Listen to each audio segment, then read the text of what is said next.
You're listening to The Secrets of Doctor Who, where we discuss everything about the hit BBC series, Doctor Who. And today we're discussing the Fourth Doctor story, The Power of Kroll. I'm Dom Bettinelli, and joining me today on the panel are Jimmy Akin. Hey, Jimmy. Howdy, Dom. And Father Cory Sticha. Hey, Father Cory. How's it going? Folks, be sure to get your very own Secrets of Doctor Who t-shirt or phone case. We have all kinds of merch with our special Doctor Who, Secrets of Doctor Who logo on it. You can find those wherever, well, not wherever. You can find those only exclusively at sqpn.com/merch, MERCH. And I want to tell you about another show on the StarQuest Network where you can see the three of us discussing Star Trek at The Secrets of Star Trek. And you can find that wherever fine podcasts are found or at sqpn.com/Star Trek. So we are discussing this Fourth Doctor story, The Power of Kroll. And Jimmy, can you give us a recap of what happens in this one? This week, the Fourth Doctor and Romana are after the fifth segment of the Key to Time. They come to the swamp moon of Endor, Delta Magna, which is inhabited by Ewoks, green-skinned humans known as Swampies. There's also a methane processing refinery run by white-skinned humans known as Dryfoots. And in a scenario replicating what happened with Native Americans, the Dryfoots have been pushing the Swampies onto reservations. But now that they've discovered the valuable methane on the reservation, some of the Dryfoots want to push the Swampies out.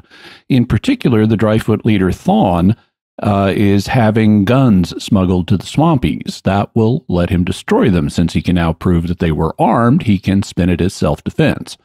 And the Swampies do try to attack with the guns. However, the attack fails, both because the guns are defective and because Kroll interferes. Kroll is a supergiant squid that the Swampies worship. However, Kroll is oblivious to their worship, and he destroys the Swampy village and attacks the Dryfoot refinery. The Doctor learns that 200 years ago, in his last manifestation, Kroll ate the symbol representing his power, and the Doctor realizes that that must have been the fifth segment of the Key to Time. So, at the last minute, the Doctor uses the Key to Time tracer wand to turn Kroll back into the fifth segment, and all is well with the world. The end. All right. Father Cory, your impression of this episode?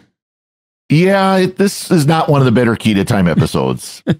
I mean, there's parts of it that were good, but yeah, like Jimmy said, a lot of this was an allegory for Native American, white settlement against Native Americans and other groups as well. I mean, this was a pattern for England in its settlement for a very long time. It wasn't just here in North America. It was, India and all throughout Asia and Africa. I mean, this was a common trope wherever the United Kingdom decided to settle. So it was okay. It was, I mean, there's a lot of complaints behind the scenes about this episode with good reason. This was definitely not Robert Holmes' best performance by any stretch of the imagination. Okay. Jimmy? It was by Robert Holmes, and he's regarded as being the best single writer in Classic Who, but this was his least favorite of his scripts, with, I don't know, maybe the possible exception of his first, The Space Pirates, which we haven't gotten to yet. But he didn't like this one. He didn't like writing it because he was under a bunch of constraints that he normally wasn't. For example, he had to write something that was part of a serial, because the whole Key to Time season is one long serial. And so he had to fit a story that couldn't be independent. It had to fit into that framework. And you'll notice the Key to Time really only comes up at the very beginning and the very end of this. So he was trying to minimize that. He also was mandated to have the biggest monster in the history of Doctor Who ever. Kroll is enormous. It's like a mile wide. And this also caused some problems for them in the special effects department, which the representation of Kroll on screen is not the best, because in most shots, it's obvious all the human actors are in the foreground in the bottom half of the screen, and Kroll is in the top half of the screen in the distance, and there's a very clear straight line between the two. Yeah. Then Holmes apparently was also told to tone down his humor in this. But he didn't seem to have toned it down much, because in going through the dialogue, I think the dialogue is one of the best things about this story. I actually enjoyed the story. My memory of it was not liking it, but upon rewatching it, this is a lot better than I thought. And one of the things that I think is really cool about it is the Robert Holmes dialogue. And I took a bunch of snippets from the transcript that I'll read later that I just think are hilarious. Yeah, the script itself, yeah, the dialogue is good. I mean, the Holmes writing for the Fourth Doctor is always I mean, a lot of what we love about the Fourth Doctor, I think, is due to Holmes's writing. Although my guess is that the Doctor, Tom Baker, probably ad-libbed some. I don't know how much he ad-libbed. He did ad-lib some, but Holmes's influence is more than you'd think by looking just at the writer credits, because he also was script editor. And so he would punch up other authors' scripts. Okay. And then you also have Douglas Adams coming in. Yes. Then that, I'm sure next season, it'll be the next season. Yeah. So for me, I liked it fine. It wasn't the best of the Key to Times one so far, but it wasn't terrible. There were elements I enjoyed, and I think Jimmy, you hit it on it. I liked the Doctor's dialogue with Romana. So Romana had some good lines. There was some good stuff sprinkled in there. The premise of natives moved off their land to other places, and then discovering, we moved them on to someplace that had good resources that we want. Yeah, kind of reminds me a little bit, although I haven't seen the movie, just what I've heard about Killers of the Flower Moon. That idea of Native Americans being moved to a reservation. I think that's what the movie's about. Correct me if I'm wrong. And then oil being discovered under it. And they're like, we wanted that. I haven't seen that movie, but what it reminded me of is Oklahoma, where the wind comes sweeping down the plain, because Oklahoma was originally set aside as a territory for Native Americans. In fact, it was originally called, and until like 19 whatever, when it became a state, it was called Indian Territory. And so I live within, 30, 40 miles of Indian Territory, but today we call it Oklahoma because European Americans ended up moving in there, and there were valuable petroleum resources. And so essentially we've got, this is a methane mine instead of a petroleum mine, but it's the same thing. Just like you have petroleum refineries, you've got a methane refinery to make methane protein, which is a real thing. One of the things I liked about this is the science actually makes sense for once. Methane protein is a real thing, where you use microorganisms to process that eat methane to make protein, and that's what they're doing here. They're using they talk about the microorganisms and stuff like that, and then you get this protein, which you can use. We use it for animal feed. But they're apparently using it to feed people on Delta Magna, which is the original home of the Swampies. They apparently were on Delta Magna, and then they got shipped up to the third moon, i.e. Oklahoma, in order to get them out of the way. And they also shipped up a couple of giant squids, which they had apparently worshipped on Delta Magna. Now they were up on the moon. Kroll was one of them. Except and they only manifest every 200 years. This is Kroll's fourth manifestation we're witnessing, but in his third manifestation, he ate the Key to Time segment, which gave him extra power, and he became super, super giant squid. Right. I did get a kick out of emphasizing that he ate the Key to Time segment and the high priest. And the high priest. They always emphasize that he ate the high priest. That'll give you indigestion every time. One of the things, speaking of the high priest, one of the things I like about this, now the current high priest, the one who gets eaten in this episode, or in this story, is a guy named Rankin. And he is a fanatic. And he's got an interpretive lens that no matter what happens, he's going to interpret Kroll not as a giant squid, but as a deity. And so if Kroll starts eating his own worshipers, well, it's because they've displeased him by sin. and like they failed to sacrifice the Doctor and Romana, so that must be why Kroll is mad. And so he's got this fanatical interpretive lens that won't let him see what's happening right in front of him. But the chief of the tribe, a guy named Varlic, does.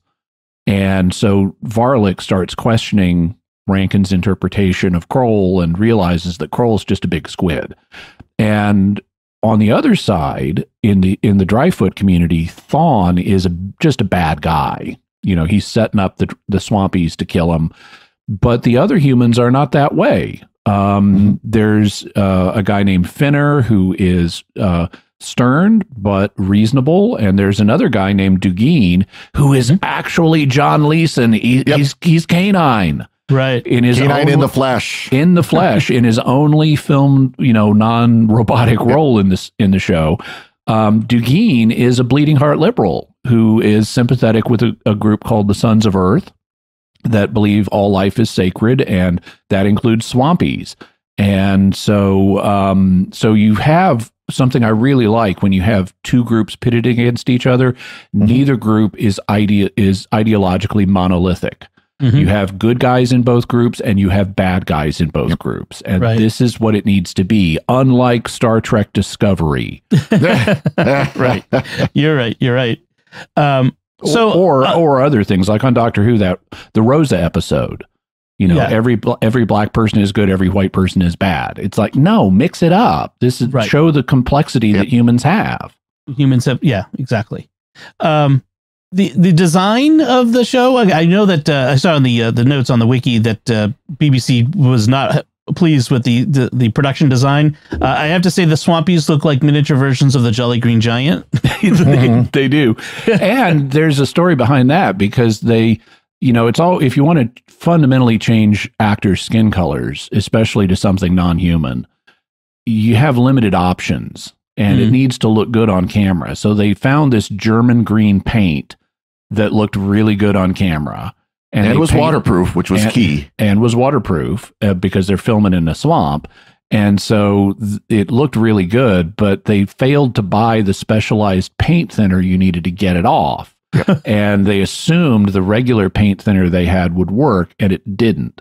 So the actors playing the Swampies are still green, and they're leaving green stains on their hotel sheets and stuff. And they had to send them to a military base to get a chemical shower to wash it off, and they still were tinted green for weeks.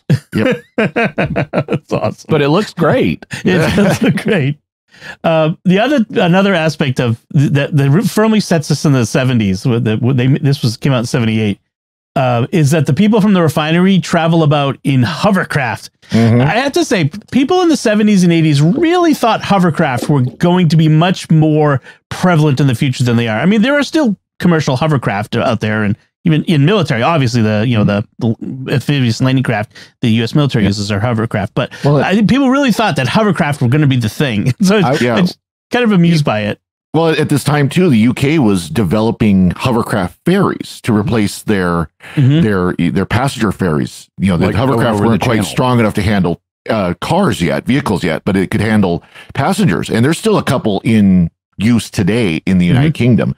So they thought that this was going to be the next big thing, and it didn't really go anywhere. I mean, the technology's there, it wasn't practical like people thought it was going to be.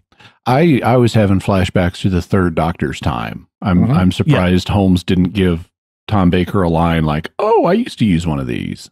Right, the Sea Peoples, the Sea Devils. Sea Devils, right? The Sea Devils episode. The Master escaped in one, I think it was. Yep. So the Doctor and Romana land here, and they give a line about how it's a swamp, so K9 can't come out of the TARDIS, and that gives John Dugeen a reason to have something else to do. And they're mistaken for this gun runner by the name of Rom Dutt. Yes. And I like the sort of complexity of, it's not simply he's a gun runner selling guns to them because of the Bleeding Heart Liberal Sons of Earth group, as are trying to arm them against, even though they're pacifists, trying to arm them against the colonizers, when in fact it's actually a false flag operation. They're arming them with bad guns. That's the other part of it. Yeah. He gives them defective weaponry, and they're mad, and everyone kind of assumes that the Doctor and Romana are working with Ramdut, even though Ramdut tells both sides, I don't know who these people are. Yeah. And so they keep the Doctor and Romana, especially Romana, keeps getting captured. At one point they want to sacrifice her to Kroll. And it's just like in King Kong. They got her tied up, and it's like we're waiting for the giant monster to come and get her. On the other side of a wall, not quite as large as in King Kong, but yes. Yeah. Until the guy in a bad suit costume comes up. Although she said it was quite convincing from her point of view. That was one of the call outs to kind of the bad production there, because you look at the wiki and it says there was lots of issues of complaints about production. That was one of them where it's like it looked really convincing to me. Well, didn't look quite as convincing from the back. Yeah, that's so we should explain that. When we say a guy in a bad costume, we mean a human sized swampy who's wearing a squid costume, although it actually to me looks like he's wearing a mushroom costume. Inside the story, as opposed to he's not pretending to be he's pretending to be Kroll, but he's not Kroll. He's a miniature version of Kroll, because Kroll only comes out every 200 years. So they, in the meantime, whenever they need to sacrifice somebody to Kroll, they have a human swampy who's playing the ceremonial role of Kroll, but he's a little 6 foot tall human. Right. Also, I really like the way the swampies cut through. This I don't have an exact quote for, but one of the bits of the dialogue I really liked was when Ramdut turns over the weapons to the swampies, and he wants them to sign a receipt. And he tells them, make your mark, just do whatever. I just need this to show, the people back on Delta Magna that I gave you the guns.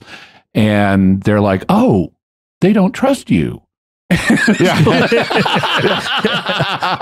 was good. Yes, that's exactly what a receipt means. Well, go ahead, Father Cory. Well, it's the good part about that too is they wanted to play the swampies, or the Dryfoots wanted to think they're stupid, they're ignorant, they're savages, and they know all about technology. They know all about all of it. They just don't want it. They don't want shuttles back to the other planet. They just want to live simply in the swamp. There's one scene where a guy's looking at the wrong end of the gun. But I was literally about to say that. There's a very nice visual moment where the swampies are indignant. We know how to use these weapons, but at one point they're about to attack the Dryfoots, and the swampy holds up the rifle to his shoulder, and he's got the barrel pointed at his shoulder, and Ramdut just silently grabs it from him, turns it around, and the guy's like, "Oh, that's just Joe. He's not the smartest one in our village." Ramdut is kind of in the mold of Sablom Glitz, but not as comic. Not in the broad way. Sablom Glitz is comic. He's more subtle. Like in one exchange with Romana, they've captured Romana and they've tied her up, and Romana says, "How long am I going to be tied up here?" And Ramdut says, "Well, that depends. On what? On whether you cooperate. If you don't, you'll rot here. Won't take long in this climate. And that doesn't bother you. Young woman, I'm indifferent." Emotional insulation is usually indicative of psychofugal trauma. And Ramdut just says, "I didn't know that." Very British understatement. There's also a great bit where he's demanding to know what Romana was doing in the swamp, and she says, "Catching butterflies," and he says, "Oh, I like a joke. I'll try and think of one." Yes, that was a good one. I do remember that one.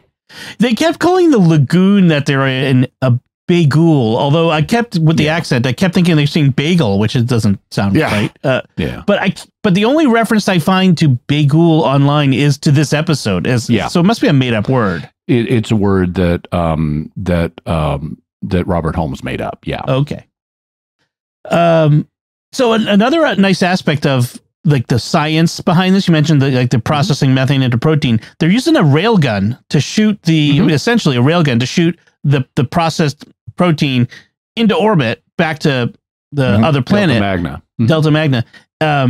which is a kind of a, it's a nice, apparently the gravity on this planet is lower, so it makes sense on a planet of this type. Lower gravity and less atmosphere. Right. Because there's one point where Admiral Thrawn in his insanity is saying, let's, blow up this large not nuclear, but this large device. Right. And they said you could burn off all the breathable atmosphere by doing that. I mean, that's how low this atmosphere is. Although they do absolutely nothing to show that, these humans that are supposedly used to normal, what we would consider normal atmosphere, they're running around and they're not even breathing hard. They're also not bouncing super high from low gravity. Right. They just tell us it's low gravity. Mm-hmm. So when the Doctor rescues Romana from the first sacrifice to Kroll, they're standing around. I don't know why they're just standing around and not running, but they're standing around, and she picks up a weapon. And am I wrong? Was it a Tuscan Gaffi stick from Star Wars?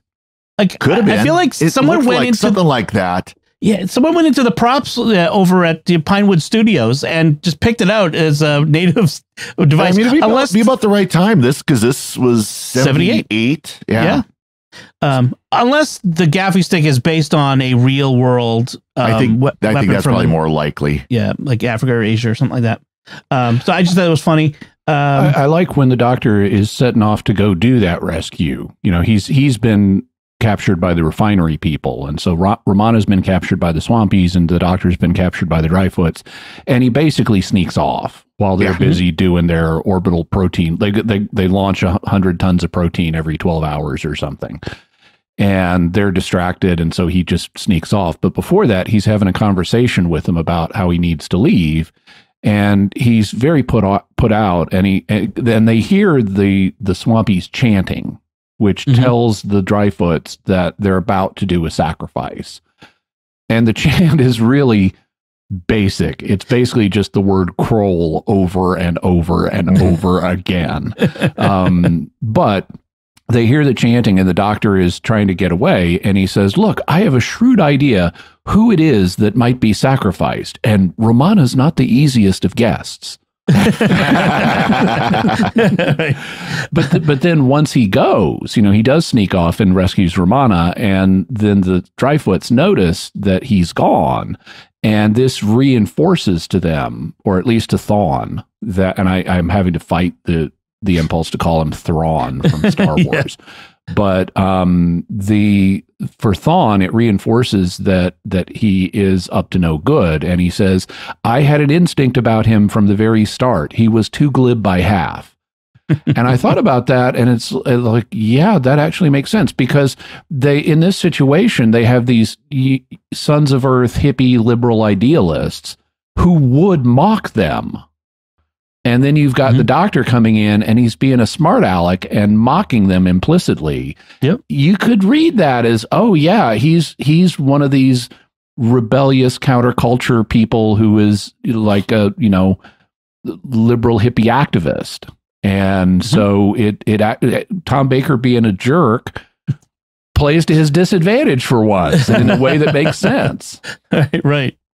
So at one point, Kroll's tentacles break into the refinery and snatch one of the workers and drags them out through a broken pipe, which we've seen before. Actually, the second Doctor story was very similar death. Only it was seaweed. Yes. Yeah. But at this point, the other workers are like, because there's only 6 of them on this automated refinery, and the other workers are like, you know what?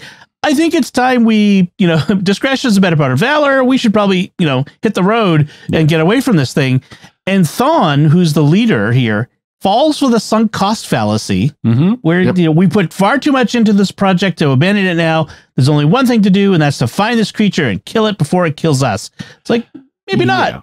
Thawne also, this is his baby, because this is a prototype refinery. The Doctor has seen loads of them in the future. But this is an early prototype, and Thawne tells us at one point he had to fight for years to get this authorized. So he has extra sunk cost in this. Also, talking about the guy getting attacked by the tentacle it smashes its way out of a methane pipe and attacks the guy. And here we hit an issue with the production. because this is the late 1970s children's television TV budget. They can't do stop motion. They can't do Ray Harryhausen type stuff. They've got big plastic rubber tentacles that they need to make attack people. And it looks really lame when the tentacles just kind of coming out of the pipe and heading for the guy, because there's nothing, they don't have motors that'll make the tentacles behave realistically. But there's one effect shot that always looks great with the tentacles. It's when the tentacle wraps itself around a person to squeeze them. It does this to one of the refinery workers. It does this to the doctor, and it looks great. And I'm sure what they are doing there is to make it look like the tentacle is reaching out and wrapping around a person, is they've wrapped the person up, then started filming, and the person unwraps himself and they play it in reverse. So it looks like the tentacles reaching out and wrapping, when really they're just, the person's unwinding and they're pulling the tentacle off of him. But in reverse, it looks great. Yeah. Now there's another comment here about the production where the doctor, or someone said, I think it was the doctor said that the pipe was ripped to cardboard. And of course you look at the pipe in high definition and it's clearly cardboard. It's painted cardboard. So when the doctor and Romana and Ram Dutt get captured again, Romana's captured again. This time, Rankin, who sees enemies everywhere, like everything that happens it's just another sign that someone's an enemy, including eventually his own people. But they're going to kill them again, and so they take them to this temple. And they tie them up with these creeper vines that are good. Like as they dry, they're going to stretch them like on a rack and break their backs. It's this horrible thing. And Varlik, the leader, not the priest of the Swampies, but the leader of the Swampies, says he tried to persuade Rankin that only Ram Dutt deserved to die by the seventh and slowest ritual. He wanted them to have, Romana and the doctor have the first ritual where they're thrown in the pit and have rocks dropped on them. And Romana says, "Oh, thank you. It's nice to know who your friends are." Yeah, that's one of the things. There are a couple of great bits of dialogue in connection with this capture. There's Romana and the doctor originally are out walking in the swamp, and a couple of Swampies come up to them, and Romana says, "We've got company," and the doctor says, "What? Well, you better introduce me." "As what?" "Oh, I don't know. A wise and wonderful person who wants to help. Don't exaggerate." And Romana just gets as far as saying, "This is," and Rankin, the high priest, says, "Seize them." And the doctor says, "I told you not to exaggerate." And then Ram Dutt is led in front of them, and the doctor says, "Who's that?" And Romana says, "Ram Dutt, a popular figure in these parts up to about an hour ago." and then later, when they're starting to tie them to the rack, the doctor is talking about Ram Dutt, and he says, "I know a rogue when I see a rogue, and I've no desire to die in the company of a rogue. Have you? Have you any desire to die in the company of a rogue?" And Romana says, "I'd rather not die at all." And the doctor says, "I know that feeling." I know that feeling. Well, then when Rankin is leaving them, they're the classic villain mistake of leaving the people to die, like the Bond villain sort of thing. Not even a guard, nothing. Just left in the room alone. They hang a lantern on it, though. Yeah. "Oh, you're not leaving. Aren't you going to stay and watch?" And Rankin says, "We're not savages. Suffering is unpleasant to witness." And the doctor says, "It's even more unpleasant to experience." There's also a nice bit when they free themselves. So the doctor does, how some people can apparently shatter like wine glasses with their voice, using a really high pitched note. And the doctor apparently can do that, only it's even higher. And he shatters a window in the ceiling so that rain will come in and moisten the vines again so they can get out of the rack. And then as they get out of the rack, Romana says, "That's funny. My nose has stopped itching. All the time it was tied up." And the doctor says, "This is no time to start talking about noses." And Romana says, "Yes, I know. It's just that it's a textbook example of displacement anxiety." And I love how Romana, she's always psychoanalyzing everything, including herself, which was nice. Yes. I do think the escape from that, the way that they had that escape was clever. I like the it was the sun was out when they were laid there, and the window was there. It's a skylight drying them. And so when it started raining, the doctor realized, okay, this is the chance. If we can get some water on these, we'll loosen it up and we'll get out. So I did think that was a nice, clever bit of writing there. I also, and it was nice to see them get out, like without a sonic or anything like that. Yep. It was clever. I also sympathize with Romana because whenever I am on camera, that's when my face itches. Yep. Oh no. I'm not going to do it. Like a yawn. You think about it and it happens, No, I'm not going to do it. So the Swampies do, as we mentioned, do learn that Kroll doesn't care about them except as a food source. And so, several of the poor Swampies end up getting eaten. Wait. While they're tied to the rack, the doctor has an initial attempt to escape, which fails. He starts talking to Rankin before Rankin leaves, and he's talking to him about stuff that doesn't seem to really make a lot of sense, but it's a basic humanitarian appeal. And Rankin leaves anyway, and the doctor complains that Rankin's eyes are too narrow, and he wasn't able to hypnotize him because of his narrow eyes. Yes. And Romana says, "Oh, that's what you were trying to do." But I like, this is another, we've seen the doctor, the master is famed for doing hypnosis on people, but we've seen the doctor do it a few times too. And this was one of them, only it didn't work. Right. So, Kroll runs riot and destroys everything, destroys the swampy village, destroys the refinery. And in the process, the doctor, like you mentioned, Jimmy, the doctor realizes the key to time is inside Kroll, or is Kroll, depending how you want to look at it. Merged with him or something. Yeah. And so he ends up, we've got this dramatic moment where the doctor is being squeezed to death and dragged by Kroll's tentacle. And only at the very last second, he can use the tracer to stop Kroll and get the piece of the key to time. But that's not the end of the story. It's interesting that we have a sort of a false climax and then the real climactic moment, which is this this orbit shot was going to explode in its launch tube. And this was going to destroy everything. Kroll had damaged the launch tube, so that was blocked, and it was the computer had no way of knowing that the port wasn't open.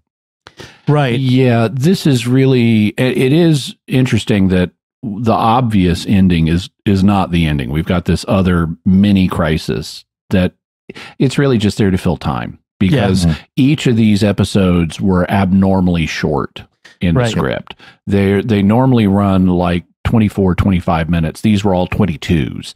And that was using padding in episodes 3 and 4, where they had an extra long recap of the previous episode. 2 minutes. Yeah. So, so these were running short, and they just needed to fill time. So, well, Kroll's a key to time segment now. What do we do? Let's have an orbital launch almost explode. Right.